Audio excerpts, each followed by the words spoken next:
마가복음 8장 1절부터 13절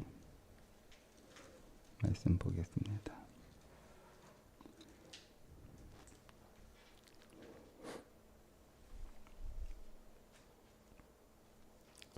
함께 있습니다.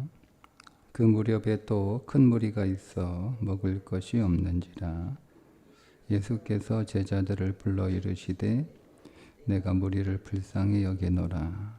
그들이 나와 함께 있은지 이미 사흘이 지났으나 먹을 것이 없도다. 만일 내가 그들을 굶겨 집으로 보내면 길에서 귀진하리라. 그 중에는 멀리서 온 사람도 있느니라. 제자들이 대답하되 이 광야 어디서 떡을 얻어 이 사람들로 배부르게 할 수 있으리까?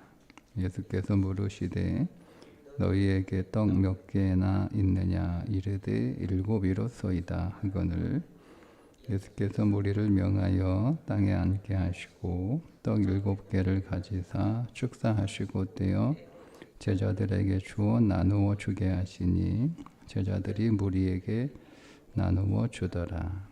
또 작은 생선 2마리가 있는지라 이에 축복하시고 명하사 이것도 나누어 주게 하시니 배불리 먹고 남은 조각 7강주리를 거두었으며 사람은 약 4,000명이었더라.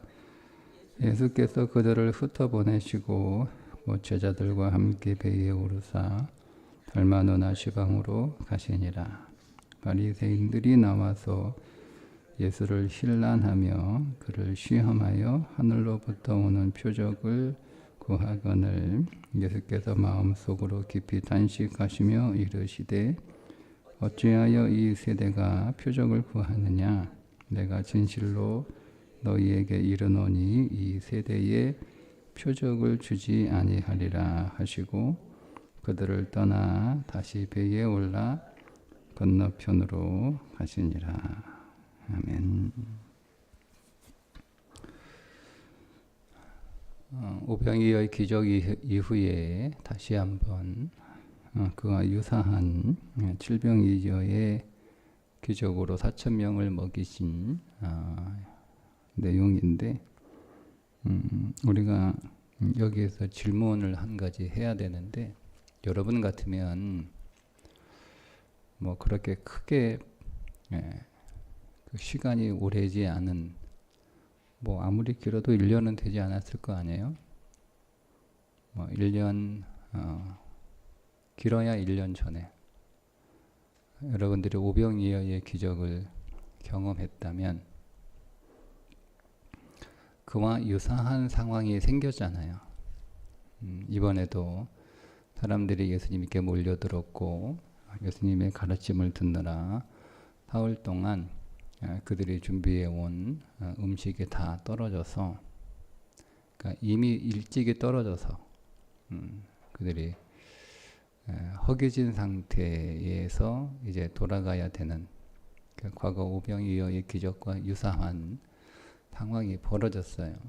그러면 여러분들은 어떻게 할 것 같아요? 오병이어의 기적이 처음 일어났을 때는 뭐 그런 경험을 해본 적이 없고 그런 일을 본 적도 없고 그런 일을 들은 적도 없으니 이 많은 사람들을 먹이려면 우리 안에 얼마나 많은 돈이 있어야 되는 줄 당신은 모르시냐 뭐 이렇게 말할 수는 있잖아요. 그런데 그 오병이의 사건을 경험한 지 뭐 불과 사실 1년도 아니에요. 불과 몇 개월이 지난 뒤에 유사한 상황이 벌어졌단 말이에요. 그러면 여러분 같으면 야 우리 중에 뭐 먹을 거 있는 사람 한번 찾아보자. 떡 있는 사람. 거기에 떡 있는 사람 없어요? 다들 도시락을 싸왔단 말이에요. 그죠? 사흘 동안 굶지는 않았을 거 아니에요. 그들이 준비해온 음식이 떨어진 거예요. 근데 혹시 남은 사람이 있지 않았을까? 그래서 광고를 하는 거죠. 혹시 떡 있는 사람 있어요? 떡 남은 사람 있어요? 혹시 물고기 남은 사람 있어요? 그 뭉쳐들지 말고 일단 한번 우리 한번 믿어봐요. 그 소문 못 들었어요? 몇 개월 전에 오병이어가지고 남자만 5천 명이 먹은 그거 못 들으셨어요? 못 봤구나. 이번에 보여줄게요. 믿고 빨리 내놔요. 빨리 내놔요. 이렇게 하시지 않겠어요? 어떻습니까? 그 이해가 안 되죠. 저는 이해가 안 돼요. 아니 불과 몇 개월이 지났다고 유사한 상황이 벌어졌는데 그때하고 제자들의 반응은 똑같은 거예요. 똑같은 거예요. 반응은. 성경에 말씀하고 있는 게 뭘까? 라고 하는 질문입니다. 성경에 말씀하고 있는 게 뭘까? 사람들에게는 한 번의 기적으로는 부족해서일까요? 한 번의 기적으로는 예수님이 어떤 분인지 잘 모르니까 똑같은 기적이 몇 번 반복돼서 일어나는 걸까요? 성경이 여기에서 이 오병이어의 기적 이후에 다시 한번 칠병이어의 기적을 성경에 기록한, 그리고 주님이 그것을 다시 한번 그 기적을 재현한 이유가 뭘까라고 하는 질문을 하게 됩니다. 저는 야, 주님 대단하시구나라고 하는 생각보다는 왜 이러지? 제자들이 왜 이러지? 라고 하는 생각이 저는 더 커요. 말씀드린 것처럼 저 같으면 아니 불과 몇 개월 전에 오병이의 기적을 자기들이 그 기적에 참여했잖아요. 구경한 게 아니고 참여한 거잖아요. 거기서 얻어먹은 사람들은 내용을 전혀 모른단 말이에요. 그러니까 어디서 신기하다. 예수님과 제자들이 이 많은 사람들이 먹을 음식을 다 준비해 놨구나. 뭐 이렇게 생각할 수도 있지만 제자들은 이 사건의 내막을 정확하고 또 세세하게 다 알고 있는 거잖아요. 그 수많은 사람들이 수많은 사람들이 수천 명의 사람들이 크게 잡으면 뭐 거의 2만 명에 가까운 사람들이었을 텐데 그 많은 사람들이 배불리 먹고 12광주리가 남을 정도의 이 놀라운 사건이 어디에서 시작됐는지는 제자들이 상세히 알고 있는 사람들이고 그것을 자기들이 직접 나누어 주었던 그 기적에 동참했던 사람들이란 말이에요. 그 정도면 그냥 제가 말씀드린 이런 예상적인 시나리오가 나와야 그게 당연한 거 아닙니까? 그죠? 네. 근데 그렇게 하지 않고 똑같은 믿음 없는 행동들을 나온다라는 것을 성경이 우리들에게 보여주고 있는 것은 저는 이렇게 생각을 해요. 여러분, 기적은 믿음을 만들어내지 못합니다.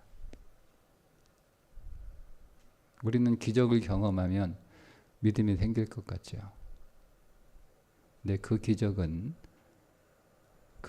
경험하는 그 당시에는 굉장히 흥분되고 굉장히 기쁘고 굉장히 신비롭고 말할 수 없이 경이롭고 말할 수 없이 하나님을 찬송하고 너무 좋은데요.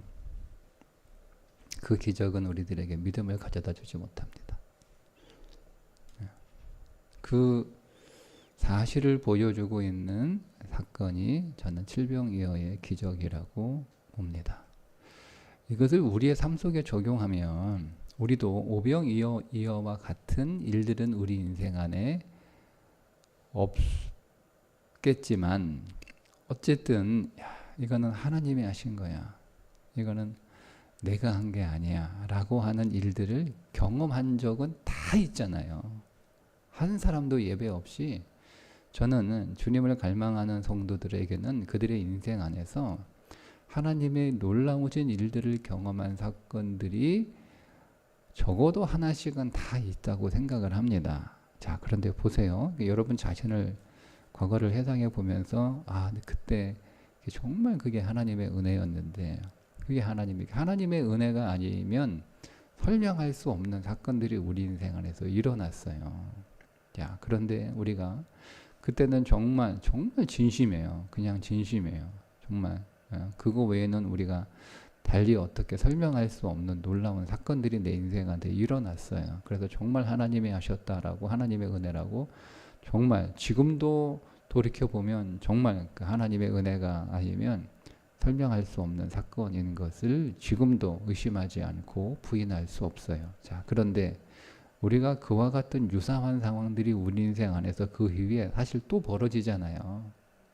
근데 우리가 그때 똑같은 유사한 일들이 우리 인생 안에 벌어났는데 우리는 그때보다 지금 그때 그 하나님의 은혜로 인하여 해결되었던 그 놀라운 사건이라고 하는 그 경험과 그 믿음이 있음에도 불구하고 우리는 그와 유사한 상황이 그 이후에 우리 인생 안에 벌어졌을 때 우리는 그때보다 좀 더 믿음으로 반응하고 있나요? 그렇지 못한 경우가 훨씬 더 많거든요.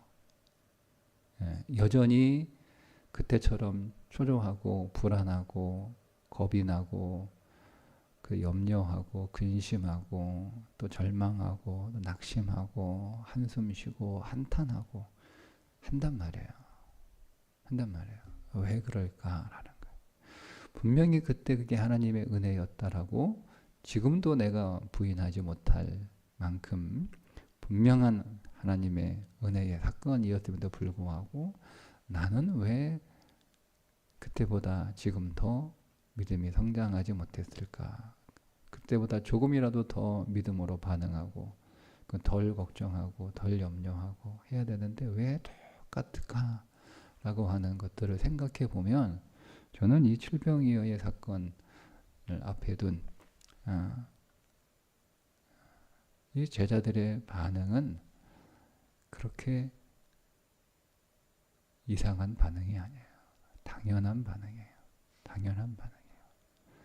그래서 내릴 수 있는 결론은 기적은 믿음을 만들어내지 못한다는 거예요. 기적은. 우리는 우리 인생 안에 어떤 기적적인 사건들이 계속 이렇게 일어나게 되면 우리는 우리 믿음이 그것으로 인하여 계속 성장할 것이라고 하나님을 더 잘 믿을 거라고 우리가 더 신앙생활을 더 잘할 거라고 생각이 되지만 만약 그렇더라면 그렇게 해 주셨겠죠. 무엇보다 우리에게 믿음을 가장 귀하고 보배로운 선물로 여기시고 그 선물을 우리에게 주시고자 하는 하나님께서 왜 그렇게 안 하셨겠어요? 그것이 정말 그렇게 기적으로 우리의 믿음을 만들어낼 수 있다면 그분은 얼마든지 날마다 기적 같은 일들을 우리들에게 선물로 저는 주실 거라고 봅니다. 그런데 그렇게 하지 않으시는 이유가 그분이 기적을 아까워서 아끼시는 게 아니에요. 그 기적이 우리에게 믿음을 만들어내지 못하기 때문이라고 생각을 합니다. 자, 그래서 이 놀라운 기적을 경험하고 난 뒤에 바리새인들이 예수님을 찾아와서 11절에 보면 바리새인들이 나와서 장소를 옮기죠. 달마누나 지방으로 장소를 옮겼는데 그 바리새인들이 나와서 예수를 힐난하며 그를 시험하여 하늘로부터 오는 표적을 구하거늘. 이거를 다시 번역을 하면 이런 그 뜻입니다. 바리새인들이 나왔다. 그리고 그들은 그로부터 하늘로서 오는 표적을 구하면서 그를 시험하면서 그와 논쟁을 시작했다. 이런 순서예요. 나와서 표적을 구하는데 시험하기 위한 목적이고 그리고 예수님과 논쟁하기 시작을 하는 거예요. 그러면서 이 바리새인들에 대해서 예수님이 탄식을 하시면서 깊이 탄식하시면서 이 탄식이라고 하는 것은 절망한다 이런 의미가 더 강한 탄식이에요. 우리가 앞에서 귀가 먹고 입이 말 더듬는 사람을 향한 탄식과는 뭐 우리는 똑같은 단어로 번역을 했지만 다른 탄식이거든요. 종류가. 여기서 이 바리새인들을 향한 탄식은 절망에 가까운 탄식이에요. 진짜 이 사람들은 소망이 없구나. 이런 탄식이에요. 진짜 소망이 없구나. 이런 탄식이에요. 그래서 오늘 우리 그 마가복음 12절에서는 마태복음에 있는 내용들이 생략이 됐는데 예수님이 이 세대에 표적을 주지 아니하리라 이렇게 말씀으로 끝나지만 마태복음에서는 마태복음 16장 4절에서는 이 세대가 어떤 세대냐면 악하고 음란한 세대로 이렇게 표현이 되어 있고 표적을 구하는 바리새인들에게 거절의 의사를 보일 뿐만 아니라 오늘 12절은 그렇게만 나와 있는데 마태복음에는 요나의 표적밖에는 보여줄 표적이 없다 이렇게 더 구체적으로 답변하신 것을 알 수가 있습니다. 그래서 마태복음의 내용하고 좀 이렇게 연결해서 이 12절의 말씀을 이해를 하면 이런 뜻이에요. 여러분 꼭 기억하셔야 돼요. 모든 표적과 이적은 조금 달라요. 표적은 사인이에요.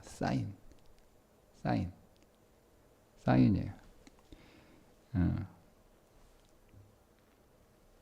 그래서 11절에 표적을 달라고 그랬잖아요. 표적을. 이적을 달라고 한 게 아니에요. 이적과 표적은 달라요. 표적은 사인이에요. 그래서 요한복음에는 표적이라는 단어를 중심으로 써요. 그러니까 예를 들어서 이 오병이어의 사건이 어떤 사인이라는 거죠. 칠병이의 사건도 어떤 사인인 거예요. 그러니까 모든 이적들은 다 표적인데 모든 신비로운 기적과 같은 일들은 다 표적이란 말이에요. 어떤 표적이냐면 어디를 향해 있냐면 요나의 표적밖에 보여줄 게 없다고 말씀을 하셨잖아요. 그죠?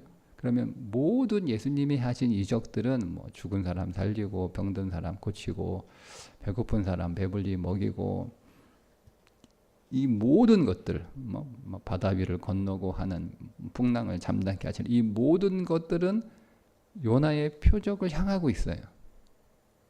그러면 그 요나의 표적이 뭐예요? 십자가와 부활이에요. 그러니까 이 모든 표적들은 다 무엇을 얘기하고 싶은가 하면 십자가와 부활이신 예수 그리스도를 말하고 있는 거예요. 근데 그거를 깨닫지 못해요. 그거를 깨닫지 못하니까 예수님이 절망하는 거예요. 야, 소망이 없다. 그러니까 여러분 이걸 우리에게 적용하면 우리 안에 놀라운 일들을 사실은 하나님이 행하시거든요. 우리가 지금은 잘 모르지만 그날이 되면 우리 인생의 모든 순간들이 사실은 다 기적과 같은 순간이었다라고 하는 것을 우리는 지금은 마땅히 당연한 것처럼 여기는데 내가 만든 상황이고 내가 얻은 기회이고 내가 성취한 일들이라고 우리가 생각하잖아요. 다 조금씩은 그런 것들인데 그날이 되면 그렇지 않다는 걸 우리는 비로소 깨닫게 될 거란 말이에요. 매 순간이 다 기적이었구나. 근데 우리가 지금 그런 삶을 살아가고 있는데 그 모든 삶, 우리 안에 우리가 그렇게 다 인식은 못하지만 그렇게 오늘 우리 인생 안에 그래도 가끔은 일어나게 되는 그 놀라운 정말 하나님의 은혜 아니면 설명이 될 수 없는 그렇게 은혜가 아니면 설명을 할 수 없는 일들이 우리 인생 안에 어쨌든 일어나거든요. 그때 그것이 지향하고 있는 그것이 향하고 있는 그것을 통해서 우리에게 뭘 보라고 계속 말씀하고 있냐면 주님의 십자가와 부활을 보라고 계속 말씀하고 있는 사건들이란 말이에요. 근데 우리가 그거는 보지 못한 채 이 바리새인들처럼 또 다른 표적을 우리가 계속 근데 그 목적이 뭐냐면 계속 확인하는 거예요. 시험하는 거예요. 맞나? 정말 예수님이 맞나? 정말 예수님이 진리가 맞나? 그런 것들이에요. 여전히 우리가 오늘 우리의 인생의 삶에서 십자가와 부활을 발견하지 못하고 깨닫지 못하는 삶을 살아간다면 바리새인들처럼 되는 거예요. 그러니까 우리의 모든 신앙생활의 방향은 십자가와 부활. 여러분 이거 정말 절실하게 말씀드립니다. 지식으로 배우지 마세요. 우리의 모든 삶은 모든 것이 합력하여 선을 이룬다라고 바울이 얘기했잖아요. 근데 이거를 우리는 우리식으로 자꾸 번역을 한단 말이에요. 야, 모든 게 잘 될 거야. 결국 잘 될 거야. 에? 결과적으로 좋은 일이 될 거야. 이렇게 해석하잖아요. 그 의미 좋아요. 뭐 그렇게 해석하셔서 마음 편하시면 그것도 그 말씀의 효과이긴 한데 모든 것이 합력하여 선을 이룬다라고 말한 바울의 그 본질적인 메시지는 모든 것이 십자가와 부활을 향하고 있다라는 뜻이에요. 바울이 십자가와 부활밖에 모르는데요. 바울이 고백하잖아요.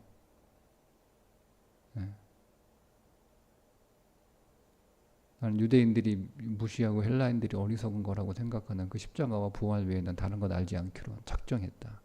그것이 내게 능력이다. 난 그거밖에 모른다. 난 이제 그것만 말하겠다. 그것만 전하겠다라고 얘기하잖아요. 그리고 나서 쓴 게 로마서예요. 그러니까 바울이 말하는 것은 모든 것이 다 합력하여 선을 이룬다. 모든 것이 사실은 다 십자가와 부활. 십자가와 부활이에요. 이게 뭐예요? 이게 뭐예요? 그게 십자가 그러면 자꾸 다 고생이라 생각하시는데 모든 것들은 다 십자가. 우리의 육신을 다 처리하고 우리의 육신에 가지고 있는 게 다 뭐예요? 사망하고 죄하고 절망이고 이런 거 어둠이잖아요. 그런 것들을 다 처리하는 거다. 그런 것들을 다 이제는 완전히 묻어버리는 거다. 우리의 모든 일들은 결과적으로. 그리고 그걸 통해서 우리 안에 예수 그리스도의 새 생명, 그 능력, 그 진짜 생명, 그것들을 우리 안에서 다시 부활하게 만드는 것들이다라는 거예요. 모든 우리의 인생의 일들은 결과적으로. 그러니까 우리는 우리의 모든 일들을 통해서 결국 우리는 두 가지를 얻어야 되는데, 하나는 나는 없고 예수 그리스도가 우리 안에서 계속 확장되고 충만해지고 그분이 더 강해지는, 그래서 예수의 생명으로 살아가는 삶을 우리 인생에서 계속 얻어야 되는데 그런 게 없다라고 하면 우리는 바리새인들이 되는 거예요. 그래서 우리가 이 말씀 뒤에 내일 보겠지만 제자들에게 예수님이 뭐라고 말씀하세요? 제자들의 믿음 없음도 책망하시죠? 떡 두고 왔다. 떡 찾아요. 방금 배불리 먹고. 그러면서 하시는 말씀이 바리새인들의 누룩을 조심해라 말씀을 하시는 거예요. 우리의 모든 우리 인생 안에서 일어나는 일들은 다 십자가와 부활을 향하고 있어요. 우리를 거기로 인도하시기를 원해요.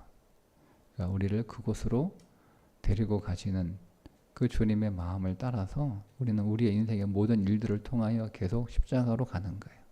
그 십자가를 통과할 때 우리 안에 부활이 일어나는 거예요.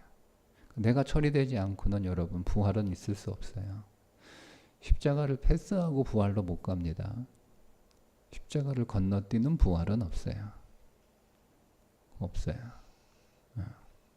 내가 얼마나 철저하게 처리되어야 되는 존재인지. 그거 얘기하려고 제가 오랫동안 중생 얘기한 거예요. 그러니 오늘 우리의 인생 안에 벌어지는 모든 사건들은 결국 나를 십자가로 데리고 가서 나를 처리하는 사건이고, 그렇게 내가 처리되면 이제는 나는 예수 생명으로 다시 부활하는, 예수 생명으로 다시 새롭게 태어나는, 그 생명이 더 충만해지는 일들이 될 것이다 라는 거예요. 그렇게 되면, 자 보세요. 그렇게 되면 오늘 우리의 일상이 기적이 되는 거예요. 뭔가 특별한 일이 일어나야만 기적이 아니에요. 우리의 일상 평범한 그런 삶도 그런 것을 통해서 나를 십자가와 부활로 데리고 갈 수 있다면 그게 기적이에요. 자, 그런데 우리 인생 안에 정말 기적과 같은 일들이 일어난다 할지라도 그 일이 나를 십자가와 부활로 데리고 가지 못하면 그거는 아무것도 아니에요. 그냥 신기한 일이 하나 일어난 것 뿐이에요. 인생 안에서. 뭔가 사람들에게 자랑할 일이 하나 생겨난 거죠. 뭔가 얘기하고, 야, 나 이런 일이 있나. 내 과거에 말이야. 내가 하나님 앞에 막 기도했는데, 그때 내가 죽다가 살아났다. 주의 은혜로. 이런 얘기거리 하나 더 생긴 거 말고는 아무것도 아니에요. 아무것도 아니에요. 그게 여러분 내 인생에 무슨 득이 되겠어요. 내 인생 안에. 사람들한테 내 인생에 영웅적인 사건 하나 만드는 게 뭐 그게 내 인생에 무슨 소용이 있어요. 아무런 의미 없어요. 그러니 오늘도 우리의 모든 삶은 표적입니다. 어디로? 십자가와 부활로 인도하시는 표적입니다. 그 표적으로 삼아서 우리가 더 십자가에서 처리되고 우리가 더 부활로 새롭게 되는 놀라운 신비로운 하루가 되시기를 주님의 이름으로 축복합니다. 기도하겠습니다. 하나님, 오늘도 우리의 모든 삶이 십자가와 부활로 향하는 표적이 되게 하여 주옵소서. 우리의 육신이 더 처리되게 하시고 그리스도의 생명이 더 풍성케 되는 날이 되기를 원합니다. 그렇게 오늘도 그리스도 예수 안에서 신비로운 날이 되게 하시고 우리의 삶이 더 새로워지는 복된 삶이 되게 해 주옵소서. 예수님의 이름으로 기도합니다. 아멘.